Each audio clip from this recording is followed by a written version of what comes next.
Welcome to Savvy Business, Life Unscripted, with your host, Christina Rivera, where our guests share their wisdom and valuable business tips, empowering our audience to expand their personal potential. Hi, Abir Chermiti. Welcome to Savvy Broadcasting, Life Unscripted. I'm so grateful to have you here this wonderful Sunday. I'm so grateful you can come on out. You're in the midst of doing some speaking, but you were able to come on out this wonderful Sunday and chat with us about your system formula, a blueprint for launching and scaling a business. And we just chatted before we hit the go button about how many women as a business owner don't really reach their fullest potential and what stops them. And you're going to help break that gap so that women can reach their fullest potential, create a fabulous business. But before we go there, I'd love for you to share with our audience just a tad about your background, what brought you to where you are today. Awesome, Christina. Let me start first of all by thanking you for giving me the opportunity to be on your podcast, this amazing opportunity. Again, you pronounced my name perfectly. So my name is Abir Chermiti. I'm a techpreneur. My background, I started in tech and I transitioned into business. So it's pretty interesting and not common background to have. A lot, as you mentioned, a lot of women. And we're going to talk a lot about it like more later on. So I started in tech as a software engineer. And during pandemic, I found myself like so many people stuck in the house, not knowing what to do. I lost my job back then. So I decided to start my own podcast and then starting my own business, Ellie Media Empire. It's a way for me to bridge the gap between tech and entrepreneurship. And not just that, also for women, help more women, because I started with the podcast. I did my first season. So, and all the common stories, it's our women, they are now at a stage, they are successful, but the start is very like common. Like all of us, we were stuck. We didn't know how to start, and we didn't know who to ask help from, but eventually we figured it out. So, like building Ellie Media Empire, and Ellie stands for she. It's the French. Yeah. That's the French in me. Bringing like the magazine. like Ellie magazine. So I started Ellie because I'm North African. I'm from Tunisia, and French is a very common language that we speak. I speak Arabic, French, and English. So I wanted to bring my background with me and also make it familiar to my audience and the people from back home. And that's why you see Ellie Media Empire, Ellie Pod in all my brands. So that's my way of bridging the gap and helping females get into tech. Because when I started into tech as a software engineer, I didn't see a lot of women like me. I didn't see a lot of women like me from the classroom as a student to the workplace. So I always observe and see that, and unfortunately I don't see a lot of people doing something about it. So it's kind of took it on me as a mission that I'm gonna be the one doing that. And eventually when someone raised their hand and they start doing it, a lot of people, they will join. And I was fortunate that I have people who listen, and the people in my network, they listen and they support. And I was able to build community that supports female to get into tech, into STEM in general, and now business. And now, like with my transition to business, I wanted to take that mission further to business. So I call myself, I'm a techpreneur. I'm a tech expert and a full-time entrepreneur. I've been doing that for 2 years, and today I will be happy to share my new book with you. Well, before we go there, I'd love for us to just backtrack a little bit, because I find that the last 2 years has actually for many been a blessing in disguise. We often hear the negative of the past 2 years with lockdowns and whatever. But I found it was a great pause reset for many people. If they were in a job, maybe they got let go, or maybe they just felt unfulfilled, and they finally had that time to pause and say, what next? Am I going to do this in the next 30 odd years in a place I'm not too happy at? And what can I do to further explore my talents and gifts? And so I love that you mentioned that. I actually worked for a tech company for many years. They were great. But one of the questions at one of our corporate meetings, they said to the HR person on the stage, talking about the last quarter and how things were going with talent. And someone said, when are we going to get more women tech? And she's like, well, if they'd apply, we'd hire them. But we get almost no one coming in to apply for the tech position. 99% were men. So I love that you're talking about getting women involved and bringing them to STEM. Why do you think women kind of shy away from tech so much? That's a great question. And you brought up a really good topic in here that I talk a lot about it. And also, I was speaking at a conference. It's a tech conference. And honestly, in the speaker rooms, there was only 3 females among almost 32 speakers. So it still exists. And that was one of the topics that we were talking about it this weekend. So yes, pandemic was a reset for the whole world. Let's all agree. It was a reset. It was a curse and a blessing as well. And for me personally, it was a blessing to push as a female, as a woman. It pushed me because seeing a lot of people losing a lot of close family and friends. So we all like realize what worse can happen. Yeah. If I don't do it now, when can I do it, right? So we all came to that realization in all aspects of life, and business and tech was one of the biggest industries that they were touched about by the pandemic's effects. So to go back to your question, why women, they are not used to be like that, I would say, because it's kind of shifting and changing after the pandemic. Still, we didn't get there, but I think it's the way we were raised. Let's go back to the origin. The way we were raised, women, they were not asked to give an opinion. I grew up in a household, it's not like I was not asked, but I think some conversations are not, we don't have those conversations about career and growth and what you want to do. And so that goes back to the origins of how, like, were women involved in the first place when they were kids. One of the role model that inspires me a lot, Reshma Sojani, she's the founder of Girls Who Code, and her beginning and how she started Girls Who Code is very inspiring, because like she talks about it a lot of time, why we give girls Barbies to play with, why we give the boys like those fighter and Star Trek and those it's from like it's in the subconscious things that we do. And I don't think parents or people even think about it. You know, I started taking flying lessons in my early 30s. And when I came to my mom and said, I'm really scared of flying, I'm going to conquer this and I'm going to take flying lessons, my mom said, take your brother with you. He'd be more successful at that sort of thing. And my brother was 16, 17. He was still living at home. But I thought that was funny. I'm like, I'm 32. Why would he be more successful than me in doing? But it's a cultural understanding that, oh, he's a boy. He'd be better at the flying thing than you. That's true. And like women were taught to sit and wait for the opportunity to be called, right?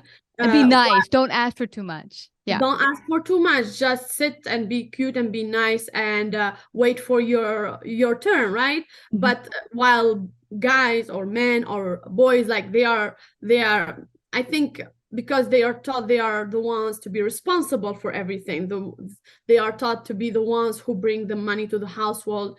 So they have to be the go-getter. While the woman, she had to be the sit and wait person, right? Which is changing now, and we breaking the stereotype, because we notice it takes two counterpart for the word to work. It takes day and night for the universe to function. So it takes a man and woman for us to be successful, like as a community or as a humanity.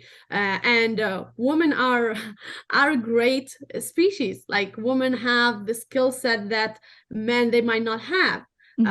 Women are responsible. Women are great managers. Like if they get to manage the household and the job and everything in between, they should be in leadership position making decisions. Because they are already like in a small parts, they doing that eventually. It's just we're not giving them the opportunity. And I feel like we all getting to a realization especially after pandemic, that I'm not gonna sit and wait. I'm gonna go and get it.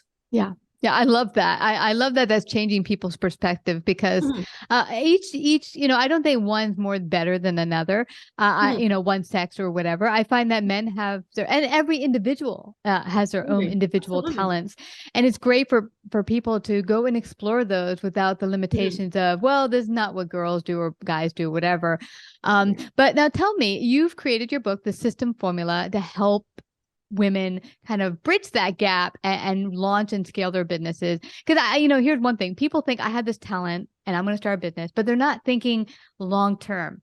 Launching, getting out of the door is hard enough, but then scaling it to the point where you're successful and maybe one day exiting is something most business owners don't even think about. Absolutely. And actually, from statistics, a lot, like 80% of businesses, like ideas fail. Why? Because people, they get the motivation. Oh, this cool idea, I want to do it. They start, but they don't know where to go after that. Yeah. Let's say if I wanted to write a book, okay, I have the idea, but how? Yeah, and not only writing the book, boom, there's the book, then you got to launch it, you got to market it, you got to get it out there. Yeah, you can have the book written, hiding in the back corner, but now you've got to get it out there, and that's a whole other mess of skills and talents. Yeah, and so I want to take you to the background of the book, the system formula, and how I wrote it. And it was very interesting because even I transitioned to business, I feel like my skill set in tech and my career in tech, like when you are a software engineer, it's hard to be accepted as a business person. I don't know where this stereotype comes from, but software engineers are problem solver, like already. So they should be like, they can be doing business as well. So I found it hard for me, that transition into business. So, and I get called a lot because of my I think my technical background longer in a way doing business, because I've been doing tech and working in tech for almost 10 years. So I was called to be a speaker at a conference, and they asked me to talk about systems, right? One of my clients, he had his first conference. So, and because I was helping him set up his systems in like tech perspective. So he was like, Abir, I really feel like a lot of people, they don't understand what system, like what it takes to build a sustainable tech systems and implement all these systems and tools. So I would love for you to come and speak about that. And I was like, absolutely. So when I walked in, I was observing the crowd, right? And it was kind of last minute. So I didn't have my deck ready, my presentation. But so I was observing the crowd so I can, think of what I can talk about. And most of the crowd, it was mixed. It was people who are looking for inspiration, motivation to do that jump, right, and get started. There were some people who are business owner who are at a stage, okay, I started my digital course, but okay, I recorded the course, but I don't know what to do now. Like, I don't know about marketing. I don't know how promote it. So there was like different, and it's all of them, they kind of touched my system, like my system formula in the book. So it was like, I literally went in the bathroom. I guess that was the quietest place to think. I was like, okay, this is a mix, and I wanted everyone to go home with something. I didn't want to talk about just tech, because if you don't know like what your business needs, talking about tech kind of it's not the conversation to have at the first place, right? If you don't have the clarity at first, technology, it's going to be hard for you. Okay, I'm going to opt into this software subscription, but how I'm going to use it, right? You need to understand first your business. How you can implement it. Yes. How you're going to implement it. So I was like, you know what? I'm going to give them a formula that everyone will need and they will take home.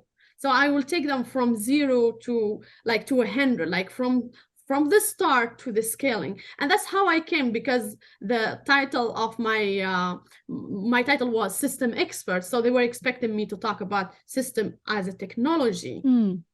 So I was like, you know what? I'm going to give them what they came for. I'm going to give them the system formula. And Like I didn't write anything. I only wrote the note. I came up with the terminology of the system formula in 6 components. So I thought of like, okay, that people want to have a system. So let me give them a system that will work for everyone. And based on my experience from the tech industry to the business, that will work for them, like from startup to scaling. So the system formula is I made it as a terminology of 6 components. So each letter of the word means something. So we'll start with the S, right? So the S is strategy. So every system needs a strategy, right? And when you think of a system as a tech component, you need a strategy, you need a roadmap.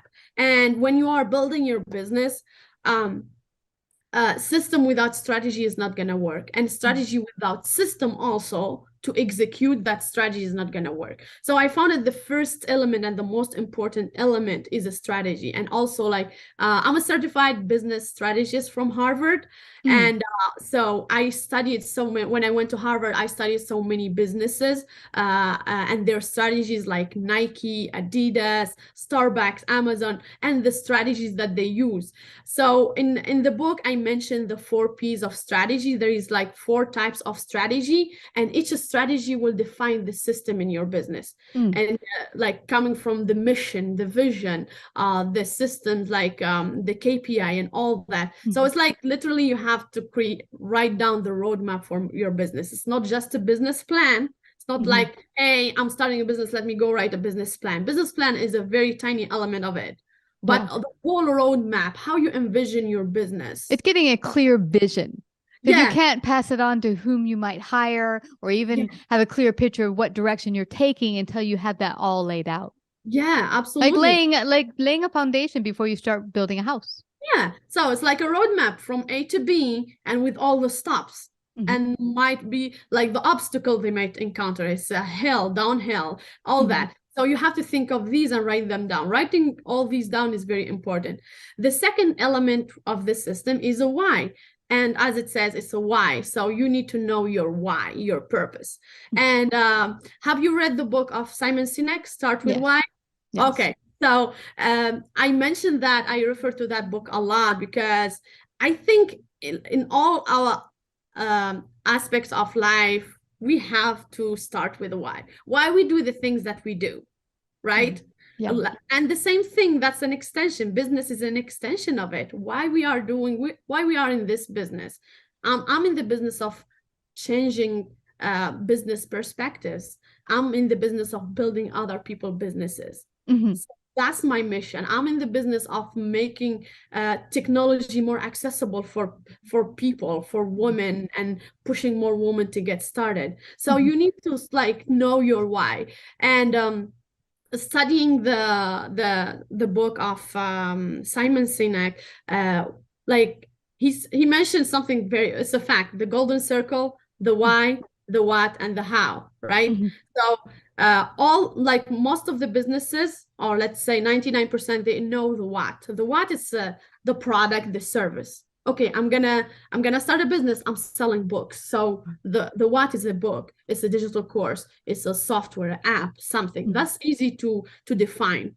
The how is kind of, I would say 60 to 70% of the people or the businesses, they figure out how. By hiring someone, by finding someone, like doing research, doing their market research. But the why, but the why, we only have like few businesses understand why they do it. And once you master your why, you kind of unlock the formula to successful business. I'm gonna move to the next one, which is the S. The S represents a skill. So the skill, a lot of people focus on the business, on branding it, the logo, make it look nice. But actually, are you good enough to call yourself an expert? Yeah, you true. Have like a skill. And if you're not like worrying about your business cards and your website, hire someone to do that. You're not an expert. Don't waste your time on that.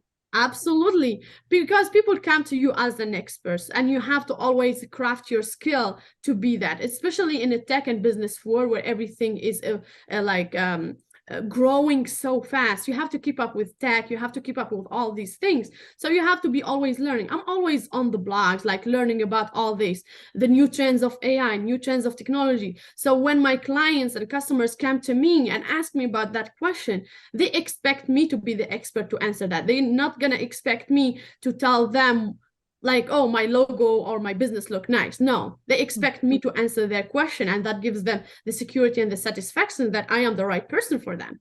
Yes. The next one is technology, which is really important. Like especially in this age, new era of technology plays a big role, a huge role in every business, and especially after pandemic. Technology is what shifted the way we do things, right? Every businesses are now they have to have online presence. So saying I have a pet peeve, which is the word tech savvy. When someone calls themselves, oh, I'm not a tech savvy. No, you shouldn't be saying that. That's kind of mental block you put for yourself, saying I'm not a tech savvy. Nobody is expecting you to go and learn how to code, right, as a business owner. But you are expected to be adaptable to technologies. Adapt yourself to technology. Acknowledge that the AI is coming. Acknowledge that we live in a different age where technology is dominating everything, and you have to adapt. And it's a great tool that really can be a time saver if you, It's a great tool. A lot of businesses like technology helped them thrive during pandemic. The next thing is engagement. That's we tapping into marketing, right? You need to engage with people. You can't create a product. I can't create a book and sit here and people will come to my house and buy it. No, I have to create channel of distribution. I have to do marketing campaigns. I have to go to them. I have to meet my customers where they are. And that's how you think about it. Don't put yourself on top of everyone and say, oh, well, I have the best solution. Come and buy it. No, nobody can come, because you are competing with a big market and everyone is doing what you're doing. So you have to nurture and get to your community and build community. I really push a lot about building community, because that's important. It's not just selling product, but making people feel that they belong. And so relationships. I think what confuses new business owners, they want that instant, hey, I want to be out there. I want people buying, but it's not instant. You have to build community, which is going to take time. Yeah, absolutely. Yeah. And it takes time. Absolutely. The last thing you tapped into it, which is the N, right? Managing. Yeah. When you are you set all your processes, you set everything, now you have to manage, you have to hire people. You can't be doing everything. You are the expert in what you do, but you are not expert in everything that your business need. Knowing a lot about it, that's good. Like myself, I know a lot about business and tech because of my experiences, but I'm not gonna sit and code every day. I have my team of engineers. I know I have the expertise, so I know how to manage them. So I know how to review their codes and all that, but I don't need to jump in and code every single time. The same thing, I have knowledge about marketing, so I know that I am going to the right direction. That's good, me being a tech savvy or a business savvy, but you cannot do it all. At some point, you get consumed when you are doing everything in your business, so you are not able to see the gaps. Yeah. You should be able to see your business from a top view, so you can see every gap in every all these 6 components. Yes. Okay, where am I missing? What am I missing in here? Is the marketing is not working? Is my campaign are not working? Is my branding is not matching? Is my message in my marketing is not matching too? So you have to take yourself outside of the business sometimes and have that top view so you can notice. And you have people to manage. You have to delegate. You have to free your time. If you are looking to scale and adapt and scale, you have to manage people. You have to hire people and let them do what they know best, what they do best. And you do what you do best, which is running a business, being a CEO. So that's the system formula, 6 component, and it's more details are in the book. So the book is available in English and also in Arabic. Also, where can they get a copy? So it's on my website, thesystemformula.com, and also available on Amazon. If you want to get the online, the ebook version, it's on my website, with English and Arabic, the systemformula.com, and on Amazon, and I think it's in Barnes and Noble and different other stores, but mainly on Amazon. Yeah. And you made such a great point because often I think one of the hardest part for business owners, especially new ones getting started, is the delegation part. I had a friend who now has been in business 11 years. God bless her. She's really kicked it out of the bucket. But she said year 5 is when she realized if I did not let go of certain processes and let other people handle them, we were going to be buried. I needed to let go. It's a lot of time consuming. It consumes a lot of time, and it takes away the time that you should be focusing, because as a CEO, you are mostly the visionary, right? You are the one who have the vision of where the company needs, because you are the one who wrote the strategy. So you have that vision, and you have to keep working on that vision. If you stop to keep like doing like the tech stuff, Q&A, maybe there are some issues and solving issues. No, it's like you are in a cycle and you're not getting out of it. Exactly. Well, I want everyone to go out there today, get a copy of the system formula so you can scale your business, build your business and yourself to the fullest potential. Because as we know, building a business is often an inside job. It grows you as a person as well as your business. So I just have to thank you, Abir, again for coming to share your great wisdom today on Savvy Broadcasting. Oh, thank you, Christina. Thank you very much. You betcha. Like, subscribe, and share this episode. To listen to more savvy episodes and savvy biz tips, go to www.lifeunscriptedradio.com. To find out about our paid sponsorship opportunities or how to become a guest, email Christina at lifeunscriptedradio.com.